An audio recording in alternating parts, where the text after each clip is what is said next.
केरला के राज्यपाल राजेंद्र आर्लेकर जी, मुख्यमंत्री पिनाराई विजयन जी, अलग अलग स्थानों से जुड़े केंद्रीय मंत्रिमंडल के मेरे साथी, तिरुवनंतपुरम का गौरव और नवनिर्वाचित मेयर, मेरे बहुत पुराने साथी वीवी राजेश जी, अन्य महानुभाव, देवी और सज्जनों, नमस्कारम। കേരളത്തിന്റെ ആരാധ്യനായ ഗവർണർ ശ്രീ രാജേന്ദ്ര ആർലേക്കർ ജി, ബഹുമാനപ്പെട്ട മുഖ്യമന്ത്രി ശ്രീ പിണറായി വിജയൻ ജി, വ്യത്യസ്ത വകുപ്പുകളിൽ എന്നോടൊപ്പം കേന്ദ്ര മന്ത്രിസഭയിലുള്ള സഹപ്രവർത്തകർ, ഈ തിരുവനന്തപുരത്തിന്റെ പുതിയ മേയർ, തിരുവനന്തപുരത്തിന്റെ അഭിമാനം, എൻ്റെ പഴയകാല സുഹൃത്തു കൂടിയായ ശ്രീ വി രാജേഷ്, സദസ്സിലും വേദിയിലുമുള്ള എല്ലാ ബഹുമാന്യരെ എല്ലാവർക്കും സാദര നമസ്കാരം. आज केरला के विकास के लिए केंद्र सरकार के प्रयासों को नई गति मिली है। आज से केरला में रेल कनेक्टिविटी और सशक्त हुई है। तिरुवनंतपुरम को देश का बड़ा स्टार्टअप हब बनाने के लिए पहल हुई है। आज केरला से पूरे देश के लिए गरीब कल्याण से जुड़ी एक बड़ी शुरुआत भी हो रही है। आज PM Svanidhi credit card launch किया गया है। इससे देश भर के रेहड़ी, ठेले, फुटपाथ पर काम करने वाले साथियों को लाभ होगा। मैं विकास की, रोजगार निर्माण की इन सभी योजनाओं के लिए केरला की जनता को, देशवासियों को बहुत बहुत बधाई देता हूं। കേരളത്തിന്റെ വികസനത്തിനായി കേന്ദ്ര സർക്കാർ നടത്തുന്ന പരിശ്രമങ്ങൾക്ക് ഇന്നൊരു പുതിയ ദിശാബോധം കൈവന്നിരിക്കുകയാണ്. കേരളത്തിന്റെ റെയിൽവേ യാത്രാ സൗകര്യം ഇന്നു മുതൽ കൂടുതൽ ശക്തമാവുകയാണ്.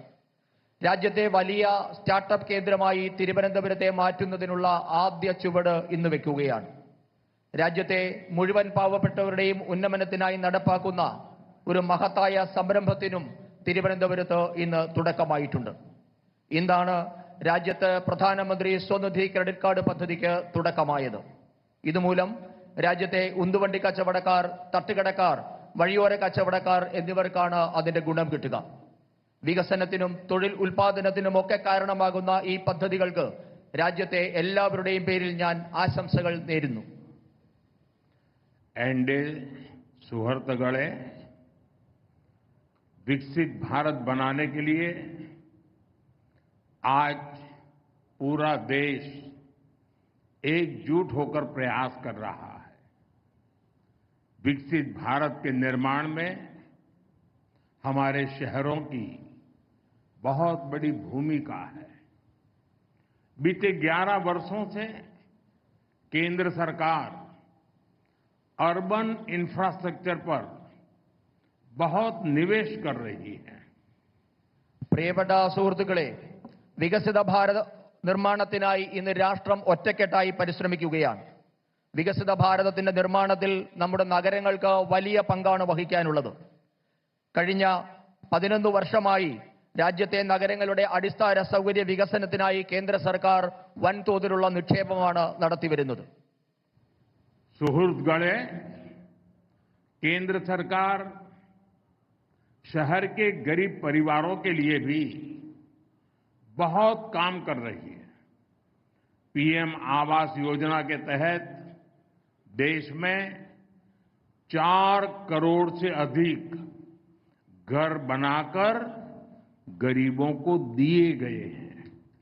इनमें शहरी गरीबों के लिए 1 करोड़ से अधिक घर बनाए गए हैं। केरला के करीब 1.25 लाख शहरी गरीबों को भी उनका पक्का घर मिला है। പ്രിയപ്പെട്ടവരെ, നഗരങ്ങളിലെ ദരിദ്ര കുടുംബങ്ങളുടെ ഉന്നമനത്തിനായി കേന്ദ്ര സർക്കാർ നിരവധി കാര്യങ്ങളാണ് ചെയ്തുകൊണ്ടിരിക്കുന്നത്. പ്രധാനമന്ത്രി ആവാസ് യോജന വഴി ഇന്നുവരെ രാജ്യത്ത് 4 കോടി പുതിയ വീടുകൾ നിർമ്മിച്ചു നൽകി കഴിഞ്ഞിരിക്കുന്നു. ഇതിൽ 1 കോടിയിലധികം അടച്ചുറപ്പുള്ള വീടുകൾ കിട്ടിയത് നഗരപ്രദേശത്തെ സാധാരണ ദരിദ്രരായ മനുഷ്യർക്കാണ്. ഈ പദ്ധതി മൂലം കേരളത്തിൽ 25 ലക്ഷം നഗരവാസികൾക്കാണ് ഉറപ്പുള്ള വീടുകൾ കിട്ടിയത്. सुहृदगणे, गरीब परिवारों का बिजली का बिल बचे, इसके लिए पीएम सूर्यघर मुफ्त बिजली योजना शुरू की गई है। गरीबों को आयुष्मान भारत से 5 लाख रुपए का फ्री हेल्थ ट्रीटमेंट मिल रहा है। नारी शक्ति की स्वास्थ्य सुरक्षा के लिए मातृ वंदना योजना जैसी स्कीम बनाई गई है। केंद्र सरकार ने 12 लाख रुपए तक की इनकम उसको टैक्स फ्री कर दिया है। इसका बहुत बड़ा फायदा केरला के लोगों को भी हुआ है, विशेष करके मध्यम वर्ग को हुआ है, സലറി ക്ലാസ് को हुआ है। പ്രിയപ്പെട്ടവരെ, ദാരിദ്ര്യരേഖയ്ക്ക് താഴെയുള്ളവരെ വലിയ വൈദ്യുത നിരക്കിൽ നിന്നും രക്ഷിക്കുന്നതിനു വേണ്ടി സൗജന്യ വൈദ്യുത പദ്ധതിയായ PM സൂര്യഘർ യോജന രാജ്യത്ത് നടപ്പാക്കിയിട്ടുണ്ട്. രാജ്യത്തെ പാവപ്പെട്ടവർക്ക് പ്രതിവർഷം 5 ലക്ഷം രൂപയുടെ സൗജന്യ ചികിത്സ ഇന്ന് കിട്ടുന്നുണ്ട്. നമ്മുടെ രാജ്യത്തിന്റെ കരുത്തായ നാരീശക്തിയുടെ, സ്ത്രീ ശക്തിയുടെ ആരോഗ്യ സംരക്ഷണത്തിനായി മാതൃവന്ദന പോലെയുള്ള വിവിധ പദ്ധതികൾ ഇന്ന് കേന്ദ്ര സർക്കാർ നടപ്പാക്കിയിട്ടുണ്ട്.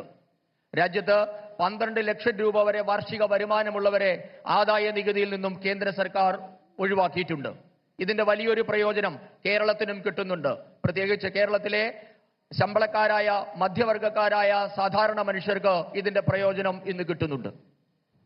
एनडीए सुहृदगणे, बीते 11 वर्षों में करोड़ों देशवासियों को बैंकिंग व्यवस्था से जोड़ने का बहुत बड़ा काम हुआ है।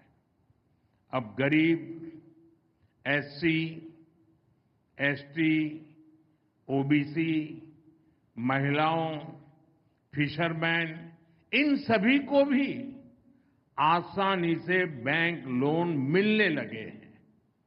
जिनके पास कोई गारंटी नहीं है, सरकार खुद उनकी गारंटर बन रही है।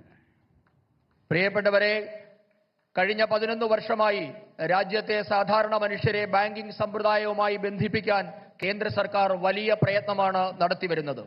അതുമൂലം രാജ്യത്തെ പട്ടികജാതി, പട്ടികവർഗ, പിന്നോക്ക വിഭാഗം, സ്ത്രീകൾ, മത്സ്യത്തൊഴിലാളികൾ തുടങ്ങിയ വിവിധ ദുർബല വിഭാഗങ്ങൾക്ക് ഇന്ന് ബാങ്ക് വായ്പ അനായാസം കിട്ടിത്തുടങ്ങിയിരിക്കുന്നു. വായ്പയെടുക്കാൻ ഈട് നൽകാനില്ലാത്തവർക്ക് കേന്ദ്ര സർക്കാർ സ്വയം ഈട് നിന്ന് ഇന്ന് വായ്പ വിതരണം ചെയ്യുന്നുമുണ്ട്. एनडीए सुहृदगणे, जो लोग सड़कों के किनारे, गलियों में सामान बेचते हैं, इन स्ट्रीट वेंडर्स की स्थिति भी पहले बहुत बुरी थी।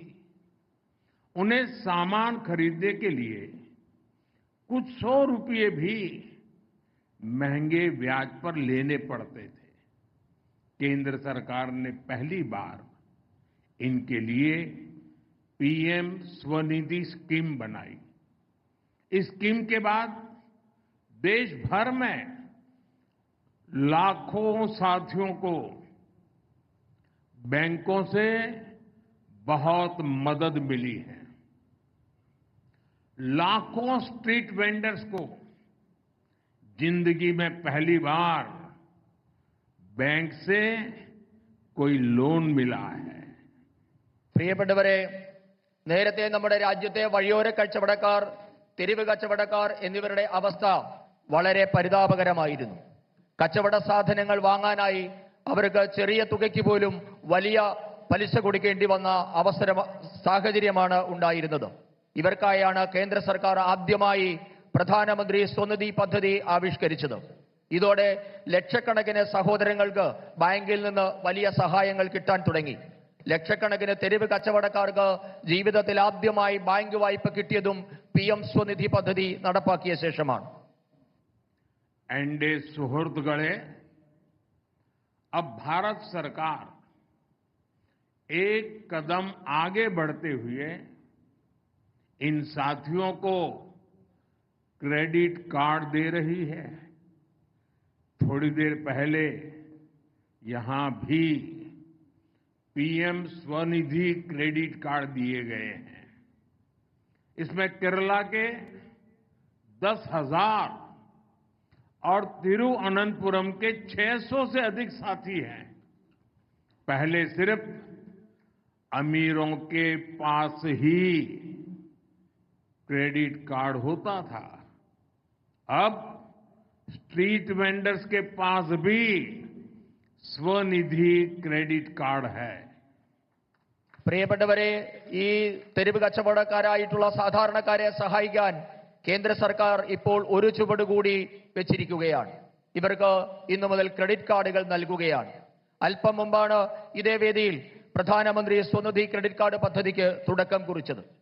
ഈ പദ്ധതിയുടെ കീഴിൽ കേരളത്തിലെ 10,000 കണക്കിനും തിരുവനന്തപുരത്തെ 600ഓളം തെരുവ് കച്ചവടക്കാർ ഈ പദ്ധതിയിൽ ഇപ്പോൾ അംഗങ്ങളായിട്ടുണ്ട്. നേരത്തെ നമ്മുടെ രാജ്യത്തെ പണക്കാരുടെ കൈകളിൽ മാത്രമുണ്ടായിരുന്ന ക്രെഡിറ്റ് കാർഡ് ഇപ്പോൾ തെരുവ് കച്ചവടക്കാരുടെ കൈകളിലും എത്തിക്കാൻ കേന്ദ്ര സർക്കാരിനായിട്ടുണ്ട്. അവർക്കിന്ന് പ്രധാനമന്ത്രി സ്വനിധി ക്രെഡിറ്റ് കാർഡുകൾ ഉണ്ട്. एनडीए सुहृदगणे, केंद्र सरकार कनेक्टिविटी, साइंस एंड इनोवेशन और हेल्थ केयर पर भी बहुत अधिक निवेश कर रही है. केरला में CSIR के इनोवेशन हब का लोकार्पण, मेडिकल कॉलेज में रेडियो सर्जरी सेंटर की शुरुआत, इनसे केरला को साइंस, इनोवेशन और हेल्थ केयर का हब बनाने में मदद होगी. പ്രിയപ്പെട്ടവരെ, നമ്മുടെ രാജ്യത്തെ നഗരങ്ങളെ തമ്മിൽ, സ്ഥലങ്ങളെ തമ്മിൽ ബന്ധിപ്പിക്കൽ, സയൻസ്, ഗവേഷണം, കണ്ടുപിടുത്തം, ആരോഗ്യരംഗം എന്നീ മേഖലകളിലും കേന്ദ്രം ഇന്ന് വലിയ തോതിൽ നിക്ഷേപം നടത്തുന്നുണ്ട്. അതിന്റെ ഭാഗമായി ഇപ്പോൾ കേരളത്തിൽ CSIRലെ ഇന്നൊവേഷൻ ഹബ്ബ് രാഷ്ട്രത്തിന് സമർപ്പിച്ചു. നമ്മുടെ ശ്രീചിത്ര മെഡിക്കൽ കോളേജിൽ റേഡിയോ സർജറി സെന്ററിന് ഇന്ന് തുടക്കമായിട്ടുണ്ട്. ഈ കാരണങ്ങൾ കൊണ്ടൊക്കെ ശാസ്ത്രം, ഗവേഷണം, കണ്ടുപിടുത്തം, ആരോഗ്യം എന്നീ മേഖലകളുടെ ഒക്കെ ആസ്ഥാന കേന്ദ്രമായി മാറാൻ കേരളത്തിന് സഹായകരമാകും. एनडीए सुहृदगणे, आज देश के दूसरे हिस्सों से केरला की रेल कनेक्टिविटी और सशक्त हुई है. थोड़ी देर पहले जिन अमृत भारत एक्सप्रेस ट्रेनों को हरी झंडी दिखाई गई है, इससे केरला में ईज ऑफ ट्रैवल को बल मिलेगा. इससे टूरिज्म सेक्टर को भी बहुत फायदा होगा. गुरुवायूर से त्रिशूर के बीच नई पैसेंजर ट्रेन तीर्थयात्रियों के लिए सफर को और आसान बनाएगी. इन सारे प्रोजेक्ट से केरला के विकास को भी गति मिलेगी. പ്രിയപ്പെട്ടവരെ, നമ്മുടെ രാജ്യത്തെ മറ്റു ഭാഗങ്ങളിൽ അപേക്ഷിച്ച് കേരളത്തിലെ റെയിൽ ഗതാഗതം ഇന്നു മുതൽ കൂടുതൽ ദൃഢമാവുകയാണ്. അല്പം മുൻപ് ഞാൻ പച്ചക്കൊടി കാണിച്ച അമൃത ഭാരത് എക്സ്പ്രസ് ട്രെയിനുകൾ കൂടി ഓടിത്തുടങ്ങുന്നതോടെ കേരളത്തിലെ യാത്രാ സൗകര്യവും ഇനിയും കൂടുതൽ മെച്ചപ്പെടും. വിനോദസഞ്ചാരികൾക്കും ഇതിന്റെ പ്രയോജനം കിട്ടും. ഗുരുവായൂർ തൃശൂർ റൂട്ടിൽ ഓടുന്ന പുതിയ പാസഞ്ചർ ട്രെയിൻ തീർത്ഥാടനം കൂടുതൽ സുഗമമാക്കും. ഈ പദ്ധതികളുടെ എല്ലാം കേരളത്തിന്റെ വികസനത്തിന് കൂടുതൽ വേഗം കൈവരും. साथियों, विकसित केरला से ही विकसित भारत का सपना पूरा होगा. इसमें केंद्र सरकार पूरी शक्ति से केरला के लोगों के साथ खड़ी है. आप सभी को फिर से एक बार बहुत बहुत शुभकामनाएं देता हूं. अभी इसके बाद बगल में ही केरला के हजारों लोग, उत्साही लोग, आत्मविश्वास से भरे लोग मेरे भाषण का इंतजार कर रहे हैं और वहां भी मुझे बहुत खुल करके बोलने का मौका मिलेगा, जमकर के बातें करने का मौका मिलेगा और मीडिया को भी इसमें ज्यादा इंटरेस्ट नहीं होगा, उसमें ही ज्यादा होगा। तो मैं आज इस कार्यक्रम में यहीं पर अपनी बात पूरी करूंगा और फिर मैं 5 मिनट के बाद बगल में कार्यक्रम में जाकर के वहां बहुत सी बातें जो केरला के भविष्य से जुड़ी हुई हैं मैं जरूर वहां बताऊंगा। പ്രിയപ്പെട്ടവരെ, വികസിത കേരളത്തിൽ കൂടി മാത്രമേ വികസിത ഭാരതം എന്ന സ്വപ്നം പൂർത്തിയാക്കാൻ സാധിക്കുകയുള്ളൂ. ഇതിനായി കേന്ദ്രം കേരളത്തിലെ ജനങ്ങൾക്കൊപ്പം പൂർണ്ണമായി ഉണ്ടാകുമെന്ന് ഞാൻ ഉറപ്പു നൽകുകയാണ്. നിങ്ങൾക്ക് എല്ലാവർക്കും ഒരിക്കൽ കൂടി ഞാൻ ആശംസകൾ നേരുകയാണ്. ഇതിനുശേഷം ഇതിന്റെ തൊട്ടടുത്ത് 5 മിനിറ്റിനുള്ളിൽ തന്നെ എനിക്ക് ഊർജ്ജസ്വലരായ എന്നിൽ പ്രതീക്ഷ അർപ്പിച്ചിരിക്കുന്ന ആയിരക്കണക്കിന് പ്രവർത്തകരെ അഭിസംബോധന ചെയ്യേണ്ടതുണ്ട്. അവിടെ ഞാൻ വിശദമായി കേരളത്തിന്റെ ഭാവിയെ പറ്റിയൊക്കെ സംസാരിക്കേണ്ടതുണ്ട്. ഇവിടെയുള്ള മാധ്യമങ്ങൾക്കും ഒരുപക്ഷെ അതിലായിരിക്കും കൂടുതൽ താല്പര്യമുണ്ടാവുക. ഇത്തരം ഈ പരിപാടിയിൽ വലിയ താല്പര്യം ഉണ്ടാകില്ല എന്ന് എനിക്കറിയാം. എന്തായാലും അടുത്ത പരിപാടിയിൽ എനിക്ക് സംസാരിക്കാൻ പോകേണ്ടതുണ്ട്. बहुत बहुत धन्यवाद।